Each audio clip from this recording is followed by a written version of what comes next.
ਗੁਰੂ ਪਿਆਰੀ ਗੁਰੂ ਸਵਾਰੀ ਸਾਧ ਸੰਗਤ ਜੀਓ।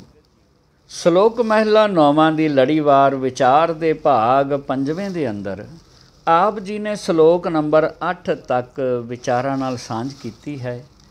ਅੱਜ ਭਾਗ 6ਵੇਂ ਦੇ ਅੰਦਰ ਆਪਾਂ 3 ਸ਼ਲੋਕਾਂ ਦੀ ਵਿਚਾਰ ਕਰਾਂਗੇ। ਆਰੰਭਤਾ ਤੋਂ ਪਹਿਲਾਂ ਫਤਿਹ ਨਾਲ ਪਾਓ ਸਾਂਝ। ਵਾਹਿਗੁਰੂ ਜੀ ਕਾ ਖਾਲਸਾ, ਵਾਹਿਗੁਰੂ ਜੀ ਕੀ ਫਤਿਹ।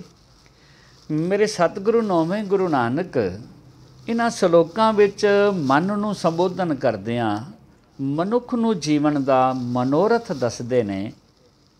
ਕਹਿੰਦੇ ਨੇ, ਹੇ ਮੇਰੇ ਮਨ, ਤੂੰ ਉਸ ਰਮੇ ਹੋਏ ਮਾਲਕ ਰਾਮ ਨੂੰ ਕਿਉਂ ਨਹੀਂ ਚੇਤੇ ਰੱਖਦਾ, ਕਿਉਂ ਨਹੀਂ ਸ਼ੁਕਰਾਨਾ ਕਰਦਾ, ਕਿਉਂ ਨਹੀਂ ਉਹਨੂੰ ਯਾਦ ਕਰਦਾ ਜਿਹਨੇ ਤਨ ਵੀ ਦਿੱਤਾ, ਧਨ ਵੀ ਦਿੱਤਾ, ਸੰਪਤੀ ਦਿੱਤੀ, ਸੁੱਖ ਦਿੱਤੇ, ਘਰ-ਬਾਰ ਦਿੱਤੇ ਨੇ। ਅੱਜ ਸਤਿਗੁਰੂ ਜੀ 9ਵੇਂ ਸ਼ਲੋਕ ਅੰਦਰ ਬਚਨ ਕਰਦਿਆਂ ਕਹਿੰਦੇ ਨੇ, ਸਭ ਸੁਖ ਦਾਤਾ ਰਾਮ ਹੈ, ਦੂਸਰ ਨਾਹਿਨ ਕੋਏ, ਕਹੋ ਨਾਨਕ ਸੁਨ ਰੇ ਮਨਾ, ਤੇਹ ਸਿਮਰਤ ਗਤ ਹੋਏ। ਸਭ ਸੁਖ ਤੋਂ ਭਾਵ ਹੈ ਸਾਰੇ ਹੀ ਸੁਖ। ਦਾਤਾ ਤੋਂ ਭਾਵ ਹੈ ਦੇਣ ਵਾਲਾ। ਨਾਹਿਨ ਤੋਂ ਭਾਵ ਹੈ ਨਹੀਂ ਹੈ। ਸੁਣ ਤੋਂ ਭਾਵ ਹੈ ਸੁਣ ਲੈ ਮਨਾ। ਸਿਮਰਤ ਦਾ ਮਤਲਬ ਹੈ ਯਾਦ ਕਰਦਿਆਂ। ਗਤ ਕਹਿੰਦੇ ਨੇ ਮੁਕਤੀ ਨੂੰ, ਮੁਕਤੀ ਜਾਂ ਛੁਟਕਾਰਾ। ਇਸ ਸ਼ਲੋਕ ਦੇ ਹੁਣ ਸ਼ਬਦੀ ਅਰਥ, ਅੱਖਰੀ ਅਰਥ ਇਹ ਬਣਦੇ ਨੇ ਕਿ ਸਾਹਿਬ ਕਹਿੰਦੇ ਦੁਨੀਆ ਦੇ ਸਾਰੇ ਹੀ ਸੁੱਖ ਦੇਣ ਵਾਲਾ ਉਹ ਪ੍ਰਭੂ ਹੈ, ਰਾਮ ਹੈ। ਉਸ ਤੋਂ ਬਿਨਾਂ ਕੋਈ ਦੂਜਾ ਹੈ ਹੀ ਨਹੀਂ। ਕੇਵਲ ਤੇ ਕੇਵਲ ਇੱਕੋ ਹੈ ਜਿਹੜਾ ਸੁੱਖ ਦਿੰਦਾ ਹੈ। ਇਸ ਲਈ ਆਖ ਨਾਨਕ, ਸੁਣ ਲੈ ਓਏ ਮਨਾ, ਤੇਹ ਸਿਮਰਤ ਗਤ ਹੋਏ। ਉਸ ਰਾਮ ਨੂੰ ਯਾਦ ਕਰਦਿਆਂ ਹੀ, ਉਸ ਪ੍ਰਭੂ ਨੂੰ ਸਿਮਰਦਿਆਂ ਹੀ ਮੁਕਤੀ ਹੋ ਜਾਂਦੀ ਹੈ, ਛੁਟਕਾਰਾ ਹੋ ਜਾਂਦਾ ਹੈ। ਇਹ ਸਨ ਅੱਖਰੀ ਅਰਥ। ਅਤੇ ਜਦੋਂ ਭਾਵ ਅਰਥ ਕਰਾਂਗੇ ਆਪਾਂ, ਤੇ ਮੇਰੇ ਸਤਿਗੁਰੂ ਜੀ ਮਨ ਨੂੰ ਸੰਬੋਧਨ ਹੋ ਕੇ ਕਹਿੰਦੇ, ਉਹ ਮੇਰੇ ਮਨਾ, ਜਿਸ ਪ੍ਰਭੂ ਨੇ ਤੈਨੂੰ ਤਨ ਦਿੱਤਾ, ਉਹ ਪ੍ਰਭੂ ਤੈਨੂੰ ਯਾਦ ਨਹੀਂ, ਪਰ ਤਨ ਦੇ ਨਾਲ ਤੇਰਾ ਪ੍ਰੇਮ ਹੈ, ਤਨ ਦੇ ਨਾਲ ਤੇਰਾ ਪਿਆਰ ਹੈ। ਜਿਸ ਪ੍ਰਭੂ ਨੇ ਤੈਨੂੰ ਧਨ ਦਿੱਤਾ, ਉਸ ਧਨ ਦੇ ਨਾਲ ਤੇਰਾ ਪਿਆਰ ਹੈ, ਪਰ ਦੇਣ ਵਾਲਾ ਤੈਨੂੰ ਭੁੱਲ ਗਿਆ ਹੈ। ਜਿਹਨੇ ਤੈਨੂੰ ਸੰਪત્ਤੀ ਦਿੱਤੀ ਹੈ, ਉਹ ਸੰਪत्ति ਦੇ ਨਾਲ ਤੇ ਤੇਰਾ ਪਿਆਰ ਹੈ, ਪਰ ਦੇਣ ਵਾਲੇ ਦੀ ਤੈਨੂੰ ਯਾਦ ਵੀ ਨਹੀਂ ਆਉਂਦੀ। ਜਿਸ ਨਿਰੰਕਾਰ ਨੇ ਤੈਨੂੰ ਸੁੰਦਰ ਸੋਹਣੇ ਮਹਿਲ ਮਾੜੀਆਂ ਪਦਾਰਥ ਦਿੱਤੇ ਨੇ, ਉਹਨਾਂ ਮਹਿਲਾਂ ਦੇ ਨਾਲ ਤੇਰਾ ਪਿਆਰ, ਪਰ ਦੇਣ ਵਾਲਾ ਤੇਰੇ ਚੇਤੇ ਵਿੱਚੋਂ ਨਿਕਲ ਗਿਆ ਹੈ। ਦਾਤ ਪਿਆਰੀ ਵਿਸਰਿਆ ਦਾਤਾਰਾ। ਤੈਨੂੰ ਦਾਤਾਰ ਵਿਸਰ ਗਿਆ, ਤੈਨੂੰ ਮਾਲਕ ਭੁੱਲ ਗਿਆ, ਦਾਤਾਂ ਨਾਲ ਪਿਆਰ ਪਾ ਬੈਠਾ। ਕਿਉਂਕਿ ਤੇਰੇ ਅੰਦਰ ਇੱਕ ਭੁਲੇਖਾ ਬਣ ਗਿਆ ਕਿ ਸ਼ਾਇਦ ਸੁੱਖ ਤਨ ਦਿੰਦਾ ਹੈ। ਤਨ ਦੇ ਨਾਲ ਹੀ ਤੂੰ ਮੋਹ ਪਾ ਬੈਠਾ, ਤਨ ਦੇ ਨਾਲ ਹੀ ਪਿਆਰ ਬਣ ਗਿਆ ਤੇਰਾ। ਤੂੰ ਤਨ ਨੂੰ ਸਵਾਰਨ ਤੇ ਸ਼ਿੰਗਾਰਨ ਤੇ ਲੱਗ ਗਿਆ। ਤੇਰੇ ਖਿਆਲ ਵਿੱਚ ਇਹ ਆ ਗਿਆ ਕਿ ਆਹ ਜਿਹੜਾ ਪੈਸਾ ਹੈ, ਆਹ ਜਿਹੜੀ ਦੌਲਤ ਹੈ, ਆਹ ਜਿਹੜਾ ਧਨ ਹੈ ਨਾ, ਇਹ ਧਨ ਦੇ ਨਾਲ ਕਿਤੇ ਮੈਂ ਸੁੱਖ ਖਰੀਦ ਸਕਦਾ, ਸੁੱਖ ਖਰੀਦ ਸਕਦਾ।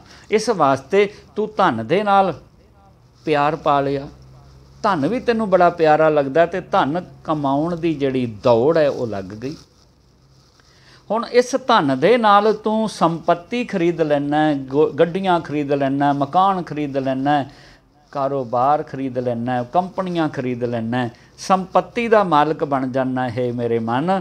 ਤੇ ਤੂੰ ਸਮਝਦਾ ਹੈ ਸੰਪत्ति ਕਰਕੇ ਮੈਂ ਸੁਖੀ ਹੋ ਜਾਵਾਂ, ਤੂੰ ਸਮਝਦਾ ਹੈ ਕਿ ਇਹ ਦੌਲਤ ਕਰਕੇ ਮੈਂ ਸੁਖੀ ਹੋ ਜਾਵਾਂ, ਤੂੰ ਸਮਝਦਾ ਹੈ ਮੈਂ ਇਹ ਤਨ ਕਰਕੇ ਸੁਖੀ ਹੋ ਜਾਵਾਂ। ਪਰ ਜਿੰਨਾ ਹੀ ਇਹਦੇ ਨਾਲ ਤੂੰ ਪਿਆਰ ਪਾਉਂਦਾ ਹੈ, ਓਨਾ ਹੀ ਤੂੰ ਮੋਹ ਦੀਆਂ ਤੰਦਾਂ ਦੇ ਵਿੱਚ ਜਕੜਿਆ ਜਾ ਰਿਹਾ ਹੈ। ਤੈਨੂੰ ਤੇ ਬੰਧਨ ਪੈ ਰਹੇ ਨੇ। ਚਾਹੇ ਇਹ ਤਨ ਕਰਕੇ ਤੇਰਾ ਪ੍ਰੇਮ ਹੈ ਤਾਂ ਵੀ ਬੰਧਨ ਵਿੱਚ ਹੈ, ਚਾਹੇ ਤੂੰ ਪ੍ਰੇਮ ਪੈਸੇ ਨਾਲ ਕਰਦਾ ਪਿਆ, ਦੌਲਤ ਨਾਲ ਕਰਦਾ ਪਿਆ, ਤਾਂ ਵੀ ਇਹ ਬੰਧਨ ਹੈ। ਤੇ ਵੇਖੀ ਜਿੰਨਾ ਕੁ ਤੇਰੇ ਕੋਲ ਪੈਸਾ ਆਂਦਾ ਹੈ, ਜਿੰਨੀ ਕੁ ਤੇਰੇ ਕੋਲ ਸੰਪत्ति ਆਂਦੀ ਹੈ, ਓਨਾ ਹੀ ਤੂੰ ਵਿਕਾਰਾਂ ਦੀ ਦਲਦਲ ਦੇ ਵਿੱਚ ਫਸ ਜਾਣਾ ਹੈ, ਓਨਾ ਹੀ ਤੂੰ ਕੁਰਾਹੇ ਪੈ ਜਾਣਾ ਹੈ। ਜਿੰਨੀ ਦੇਰ ਤੈਨੂੰ ਸੱਚ ਦਾ ਪਤਾ ਨਹੀਂ ਲੱਗਦਾ, ਓਨੀ ਦੇਰ ਤੂੰ ਭਰਮਾਂ ਵਿੱਚ, ਭੁਲੇਖਿਆਂ ਦੇ ਵਿੱਚ ਤੇ ਡਰ ਦੇ ਵਿੱਚ ਜੀਵਨ ਜੀਂਦਾ ਹੈ। ਆ ਡਰ ਦੇ ਸੰਗਲ ਤੈਨੂੰ ਪੈ ਜਾਂਦੇ ਨੇ। ਜਦੋਂ ਨਹੀਂ ਸੀ ਤੇਰੇ ਕੋਲ ਕੁਝ, ਕੋਈ ਡਰ ਨਹੀਂ ਸੀ, पर अज अज जे तेरे कोल संपत्ति आ गई, अज जे तेरे कोल दौलत आ गई, तो तेरे अंदर एक डर बन गया, एक सहम बन गया कि कोई मेरे कोलों खो ना लवे, कोई मेरे नाल धोखा ना कर लवे, कोई मेरे नाल ठगी ना मार जावे। पुत्तर ते भी विश्वास नहीं करदा, पुत्तर पिता ते भरोसा नहीं करदा पिया, क्योंकि संपत्ति ते दौलत नाल इन्ना प्यार बन गया। बस वो बंधन ने, वो बंधन ने। हे मन, तू विकारां विच फस गया, तू मोह दीआं तंदां विच फस गया, तू अनेकां तर੍ਹਾਂ ਦੇ डर ਅਤੇ ਬੰਧਨ ਦੇ ਵਿੱਚ ਜਕੜਿਆ ਗਿਆ, ਤੈਨੂੰ ਤੇ ਸੰਗਲ ਪੈ ਗਏ, ਤੈਨੂੰ ਜੰਜੀਰਾਂ ਪੈ ਗਈਆਂ। ਹੁਣ ਤੂੰ ਜੇ ਇਹਨਾਂ ਤੋਂ ਮੁਕਤ ਹੋਣਾ ਚਾਹੁੰਦਾ, ਜੇ ਤੂੰ ਹੁਣ ਇਹਨਾਂ ਤੋਂ ਛੁੱਟਣਾ ਚਾਹੁੰਦਾ ਹੈ, ਤੇ ਮੇਰੇ ਸਤਿਗੁਰੂ ਜੀ ਇਸ ਸ਼ਲੋਕ ਵਿੱਚ ਕਹਿੰਦੇ ਨੇ, ਉਹ ਮੇਰੇ ਮਨਾ ਸਭ ਸੁਖ ਦਾਤਾ ਰਾਮ ਹੈ।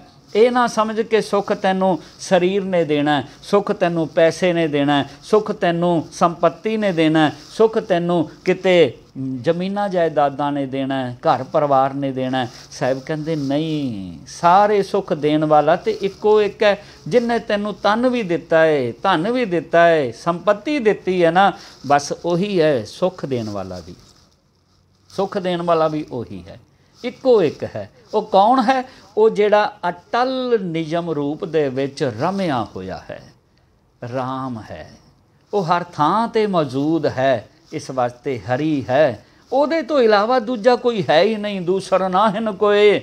ਕਹੋ ਨਾਨਕ, ਆਖ ਨਾਨਕ ਇਸ ਮਨ ਨੂੰ, ਸੁਣ ਰੇ ਮਨਾ, ਸੁਣ ਲੈ ਉਹ ਮੇਰੇ ਮਨ, तेह सिमरत गत होए। कहते उन्होंने याद कर, उन्होंने याद करदियां ही गत होए। गत तो भाव है मुक्ति हो जाती है। किन्ना तो मुक्ति? आ मोह दियां तंदां तो मुक्ति हो जाती है। किदे तो मुक्त होना है?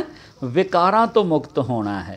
आ बैड थॉट जिहड़े तेरे अंदर पैदा हुंदे ने ते तैनूं बन के बैठे ने ना, ये बैड थॉट तो तू मुक्त होना है, मुक्त होना है। छुटकारा हो सकता है तेरा। तेह सिमरत गत होए। ਉਹ ਮਨਾ ਉਹਨੂੰ ਸਿਮਰਦਿਆਂ ਹੀ ਮੁਕਤੀ ਹੋ ਜਾਂਦੀ ਹੈ। ਉਹਨੂੰ ਸਿਮਰਦਿਆਂ ਹੀ ਬੰਧਨਾਂ ਤੋਂ ਮੁਕਤ ਹੋ ਜਾਈਦਾ ਹੈ। ਉਹਨੂੰ ਸਿਮਰਦਿਆਂ ਹੀ ਸੰਗਲ ਟੁੱਟ ਜਾਂਦੇ ਨੇ, ਛੁਟਕਾਰਾ ਹੋ ਜਾਂਦਾ ਹੈ, ਫਰੀडम ਮਿਲ ਜਾਂਦੀ ਹੈ, ਆਜ਼ਾਦੀ ਮਿਲ ਜਾਂਦੀ ਹੈ। ਤੇ ਜੇ ਤੂੰ ਵੀ ਇੰਡੀਪੈਂਡੈਂਟ ਹੋਣਾ ਚਾਹੁੰਦਾ ਮੇਰੇ ਮਨ, ਤੇ ਫਿਰ ਤੂੰ ਕਿਉਂ ਨਹੀਂ ਸਿਮਰਦਾ? ਮੇਰੇ ਸਤਿਗੁਰੂ ਜੀ ਅਗਲੇ ਸ਼ਲੋਕ ਦੇ ਅੰਦਰ ਹੁਣ ਬਚਨ ਕਰਦਿਆਂ ਕਹਿੰਦੇ ਨੇ, जेह सिमरत गत पाईऐ तेह भज रे तैमीत। कहो नानक सुन रे मना औद घटत है नीत।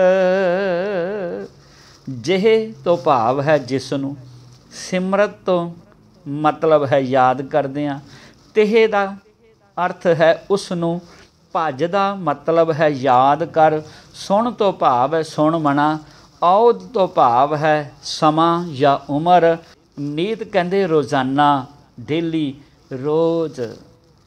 हुण इस श्लोक के जिहड़े अखरी अर्थ ने वो ये बनते हैं कि साहिब कहते जिस प्रभु नूं याद करदियां मुक्त हो जाईदा है, जिस प्रभु नूं चेते करदियां छुटकारा हो जाता है। हे मेरे मित्र मन, उस हरि नूं तू भी याद कर, तू भी उस हरि प्रभु नूं चेते कर। आख नानक सुन होए मेरे मना, तेरी औद घटदी जाती है, भाव के तेरी उम्र दिनों दिन घटदी जाती है। इसलिए तू प्रभु नूं याद करिया कर, चेते रखिया कर। हुण ये सन अखरी अर्थ। जदों भाव अर्थां वल जाने आ ते मेरे सतगुरु जी इसे मन नूं कह रहे ने, जिहड़ा विकारां दे विच फसिया होया, जिहड़ा मोह दीआं तंदां विच जकड़िया होया, जिहड़ा डर अते भै दे संगलां दे विच बन्निया पिया सी, उस मन नूं कहंदे ने, ओ मना जेह सिमरत गत पाई है। ਉਹ ਜਿਹਨੂੰ ਸਿਮਰਦਿਆਂ ਹੀ आ संगल टुट जाते हैं, जिन्हों याद करदियां ही मोह दियां तंदां टुट जांदियां ने, जिन्हों याद करदियां ही विकार छड्ड जाते ने, जिन्हों याद करदियां ही मुक्त हो जाईदा है, फ्रीडम मिल जाती है, आज़ादी मिल जाती है, सुतंत्रता मिल जाती है। साहिब कहते तेह भज रे तहमीत। ओ मेरे मन मित्र, ओ मेरे मन फ्रेंड, ਤੂੰ ਉਸੇ ਨੂੰ ਕਿਉਂ ਨਹੀਂ ਯਾਦ ਕਰਦਾ? ਜੇ ਤੂੰ ਬੰਧਨ ਵਿੱਚ ਆ ਗਿਆ, ਜੇ ਤੂੰ ਫਸਿਆ ਪਿਆ ਵਿਕਾਰਾਂ ਦੇ ਵਿੱਚ, ਤੇ ਭੱਜ ਰੇ ਤੈ ਮੀਤ, ਹੇ ਮੇਰੇ ਮਿੱਤਰ ਉਹਨੂੰ ਯਾਦ ਕਰ। ਫਿਰ ਕਹੋ ਨਾਨਕ, ਆਖ ਨਾਨਕ, ਸੁਣ ਰੇ ਮਨਾ, ਸੁਣ ਓਏ ਮੇਰੇ ਮਨਾ, ਔਦ ਘਟਤ ਹੈ ਨੀਤ। ਆ ਤੇਰੀ ਲਿਮਟ ਤਾਂ ਲੋਸ ਹੁੰਦੀ ਜਾ ਰਹੀ ਹੈ। ਘੜੀ ਦੀ ਜਿਹੜੀ ਟਿਕ ਟਿਕ ਹੈ ਨਾ, ਇਹ ਤੇ ਸਮੇਂ ਦੀ ਰਫ਼ਤਾਰ ਹੈ। ਸਮਾਂ ਆਪਣੀ ਰਫ਼ਤਾਰ 'ਤੇ ਤੁਰੀ ਜਾਂਦਾ ਹੈ, ਰੁਕਦਾ ਹੀ ਨਹੀਂ ਕਿਤੇ, ਚੱਲੀ ਜਾਂਦਾ ਹੈ। ਇਸੇ ਤਰ੍ਹਾਂ ਤੇਰੀ ਹੁਣ ਉਮਰ ਜਿਹੜੀ ਹੈ ਨਾ, ਉਹ ਲੰਘਦੀ ਜਾ ਰਹੀ, ਬੀਤਦੀ ਜਾ ਰਹੀ ਹੈ। ਅਤੇ ਸਾਹਿਬ ਕਹਿੰਦੇ ਨਿੱਤ ਨਿੱਤ ਬੀਤਦੀ ਪਈ ਹੈ, ਰੋਜ਼ਾਨਾ ਹੀ ਘਟਦੀ ਪਈ ਹੈ। ਇੱਕ ਦਿਨ ਜਿਹੜਾ ਅੱਜ ਗਿਆ ਦੁਬਾਰਾ ਤੇਰੇ ਹੱਥ ਨਹੀਂ ਆਉਣਾ। ਅਤੇ ਤੂੰ ਉਸ ਪਰਿਪੂਰਨ ਪਰਮਾਤਮਾ ਰਮੇ ਹੋਏ ਨੂੰ, ਸੱਚ ਸਿਧਾਂਤ ਨੂੰ ਅਜੇ ਤੱਕ ਨਹੀਂ ਪਹਿਚਾਣਦਾ, ਉਹਨੂੰ ਚੇਤੇ ਨਹੀਂ ਕਰਦਾ, ਉਹਨੂੰ ਯਾਦ ਨਹੀਂ ਕਰਦਾ। ਮੇਰੇ ਸਤਿਗੁਰੂ ਜੀ ਅਗਲੇ ਸ਼ਲੋਕ ਅੰਦਰ ਇਸ਼ਾਰਾ ਕਰਦੇ ਨੇ, ਪਾਂਚ ਤਤ ਕੋ ਤਨ ਰਚਿਓ, ਜਾਨੋ ਚਤੁਰ ਸੁਜਾਨ, ਜਿਹ ਤੇ ਉਪਜਿਓ ਨਾਨਕਾ, ਲੀਨ ਤਾਹਿ ਮੈਂ ਮਾਨ। ਕੋ ਦਾ ਅਰਥ ਹੁੰਦਾ ਦੇ, ਪਾਂਚ ਤੱਤ ਕੋ, ਪੰਜ ਤੱਤ ਦੇ, ਰਚਿਓ ਤੋਂ ਭਾਵ ਸਿਰਜੇ ਹਨ, ਬਣਾਏ ਹਨ, ਬਣੇ ਹਨ। ਜਾਣੋ ਤੋਂ ਭਾਵ ਹੈ ਸਮਝਦਾ ਹੈ, ਤੂੰ ਜਾਣਦਾ ਹੈ, ਤੂੰ ਸਮਝਦਾ ਹੈ। ਜਿਹ ਤੇ ਤੋਂ ਭਾਵ ਹੈ ਜਿਸ ਤੋਂ, ਉਪਜਿਓ ਦਾ ਮਤਲਬ ਹੈ ਬਣਿਆ ਸੀ। ਲੀਨ ਕਹਿੰਦੇ ਨੇ ਸਮਾ ਗਿਆ, ਮਿਕਸ ਹੋ ਗਿਆ। ਮਾਨ ਤੋਂ ਭਾਵ ਹੈ ਉਹ ਮੰਨ ਲੈ, ਯਕੀਨ ਮੰਨ, ਸੱਚ ਮੰਨ। ਹੁਣ ਜਦੋਂ ਇਹਦੇ ਅੱਖਰੀ ਅਰਥ ਕਰਦੇ ਹਾਂ ਤੇ ਮੇਰੇ ਸਾਹਿਬ ਕਹਿੰਦੇ, ਉਹ ਮੇਰੇ ਮਨ, ਆਹ ਜਿਹੜਾ ਸਰੀਰ ਹੈ ਨਾ, ਜਿਹਦੀ ਉਮਰ ਘਟਦੀ ਪਈ ਹੈ, ਇਹ ਤੇ ਪੰਜਾਂ ਤੱਤਾਂ ਤੋਂ ਬਣਿਆ ਹੈ। ਪੰਜ ਤੱਤ ਤੋਂ ਪੈਦਾ ਹੋਇਆ ਹੈ, ਅੱਗ, ਹਵਾ, ਪਾਣੀ, ਮਿੱਟੀ ਅਤੇ ਆਕਾਸ਼। ਇਹਨਾਂ ਪੰਜਾਂ ਤੱਤਾਂ ਦੇ ਬਣੇ ਹਨ ਇਹ ਸਰੀਰ, ਜਿੰਨੇ ਵੀ ਤੂੰ ਸਰੀਰ ਦੇਖਦਾ। ਅਤੇ ਪੰਜਾਂ ਤੱਤਾਂ ਤੋਂ ਇਹ ਜਿਹੜੇ ਸਿਰਜੇ ਹਨ, ਜਿਨ੍ਹਾਂ ਨੂੰ ਤੂੰ ਬੜੇ ਚਲਾਕ, ਬੜੇ ਸਿਆਣੇ, ਸੂਝਵਾਨ ਵੀ ਬਣਦਾ ਹੈ, ਜਾਣਦਾ ਹੈ, ਸਮਝਦਾ ਹੈ। ਪਰ ਸਾਹਿਬ ਕਹਿੰਦੇ, ਇਹ ਨਾਨਕ ਯਕੀਨ ਮੰਨ, ਇਹ ਸਰੀਰ ਜਿਹੜੇ ਨੇ ਨਾ, ਜਿਨ੍ਹਾਂ ਤੱਤਾਂ ਤੋਂ ਬਣੇ ਨੇ, ਉਹਨਾਂ ਤੱਤਾਂ ਵਿੱਚ ਹੀ ਜਾ ਕੇ ਮਿਲਦੇ ਪਏ ਨੇ, ਭਾਵ ਕਿ ਲੀਨ ਹੋ ਰਹੇ ਨੇ। ਇਹ ਸਨ ਅੱਖਰੀ ਅਰਥ। ਅਤੇ ਜਦੋਂ ਹੁਣ ਭਾਵ ਅਰਥ ਕਰਾਂਗੇ, ਮੇਰੇ ਸਤਿਗੁਰੂ ਜੀ ਇਸ ਮਨ ਨੂੰ ਸਮਝਾਉਣ ਦਾ ਯਤਨ ਕਰਦੇ ਨੇ, ਉਹ ਮਨਾ ਵੇਖ ਤੇਰੀ ਉਮਰ ਬੀਤਦੀ ਜਾਂਦੀ ਹੈ, ਅੱਜ ਨਹੀਂ ਤੇ ਕੱਲ੍ਹ ਇਹ ਸਰੀਰ ਨੇ ਨਾਸ ਹੋ ਜਾਣਾ। ਅਤੇ ਇਸ ਸਰੀਰ ਦਾ ਫਕਰ ਨਾ ਕਰੀ, ਇਸ ਸਰੀਰ ਦਾ ਹੰਕਾਰ ਨਾ ਕਰੀ, ਇਸ ਸਰੀਰ ਦਾ ਕੋਈ ਮਾਣ ਨਾ ਕਰੀ, ਕਿਉਂਕਿ ਜਿੰਨੇ ਵੀ ਇਹ ਸਰੀਰ ਨੇ ਨਾ, ਪਾਂਚ ਤੱਤ ਕੋ ਤਨ ਰਚਿਓ, ਇਹ ਤੇ ਪੰਜਾਂ ਤੱਤਾਂ ਦੇ ਤਨ ਬਣਾਏ ਨੇ। ਇਹ ਪੰਜ ਤੱਤ ਜੋੜੇ ਹੋਏ ਨੇ, ਅੱਗ, ਹਵਾ, ਪਾਣੀ, ਮਿੱਟੀ ਅਤੇ ਆਕਾਸ਼। ਇਹ ਪੰਜ ਤੱਤਾਂ ਨੂੰ ਇਕੱਠਿਆਂ ਕਰਕੇ ਇਹ ਸਾਰੇ ਸਰੀਰਾਂ ਦੀ ਰਚਨਾ ਕੀਤੀ ਹੈ। ਇਹ ਸਾਰੇ ਸਰੀਰ ਬਣੇ ਹਨ, ਸਾਰੇ ਸਰੀਰ ਉਸ ਨਿਯਮ ਨੇ, ਸੱਚ ਸਿਧਾਂਤ ਨੇ ਪੈਦਾ ਕਰ ਦਿੱਤੇ ਨੇ, ਬਣਾਏ ਹਨ। ਅਤੇ ਜਾਣੋ ਚਤੁਰ ਸੁਜਾਨ, ਤੂੰ ਜਾਣਦਾ ਹੈ ਇਹਨਾਂ ਵਿੱਚੋਂ ਬੜੇ ਕਈ ਚਤੁਰ ਨੇ, ਕਈ ਸੁਜਾਨ ਨੇ, ਕਈ ਸਿਆਣੇ ਨੇ। ਪਰ ਸਾਹਿਬ ਕਹਿੰਦੇ ਹਕੀਕਤ ਜਿਹੜੀ ਹੈ ਉਹਦੇ ਵੱਲ ਤੇਰੀ ਨਜ਼ਰ ਨਹੀਂ ਜਾਂਦੀ। ਤੂੰ ਇਹ ਤਾਂ ਸਮਝਦਾ ਹੈ ਬਈ ਇਹਨਾਂ ਵਿੱਚੋਂ ਚਲਾਕ ਬੜੇ ਨੇ, ਇਹਨਾਂ ਵਿੱਚੋਂ ਚੁਸਤ ਬੜੇ ਨੇ, ਕਈ ਬਹੁਤ ਹੀ ਅਗਾਂਹ ਲੰਘ ਜਾਂਦੇ ਨੇ, ਕਈ ਪਿਛਾਂਹ ਰਹਿ ਜਾਂਦੇ ਨੇ, ਕਈ ਮਾਲਕ ਬਣ ਜਾਂਦੇ ਨੇ, ਕਈ ਗੁਲਾਮ ਹੋ ਜਾਂਦੇ ਨੇ, ਕਈ ਗਰੀਬ ਹੋ ਜਾਂਦੇ ਨੇ ਅਤੇ ਕਈ ਅਮੀਰ ਹੋ ਜਾਂਦੇ ਨੇ। ਇਹ ਬੜੇ ਚਤੁਰ ਅਤੇ ਸੁਜਾਨ ਜਿਨ੍ਹਾਂ ਨੂੰ ਤੂੰ ਸਮਝਦਾ ਹੈ, ਜਾਣਦਾ ਹੈ। ਪਰ ਇਹਨਾਂ ਦੀ ਹਕੀਕਤ ਇੱਕ ਹੈ। ਉਹ ਕੀ ਹੈ? ਜਿਹ ਤੇ ਉਪਜਿਓ ਨਾਨਕਾ, ਜਿਹਦੇ ਤੋਂ ਪੈਦਾ ਹੋਏ ਨੇ, ਭਾਵ ਕਿ ਪੰਜਾਂ ਤੱਤਾਂ ਤੋਂ ਹੀ ਪੈਦਾ ਹੋਏ ਨੇ। ਲੀਨ ਤਾਹੇ ਮੈਂ, ਕਹਿੰਦੇ ਲੀਨ ਵੀ ਉਸੇ ਵਿੱਚ ਹੀ, ਉਹਦੇ ਵਿੱਚ ਹੀ ਲੀਨ ਹੋ ਰਹੇ ਨੇ। ਲੀਨ ਤਾਹੇ ਮੈਂ ਮਾਨ, ਕਹਿੰਦੇ ਯਕੀਨ ਮੰਨ।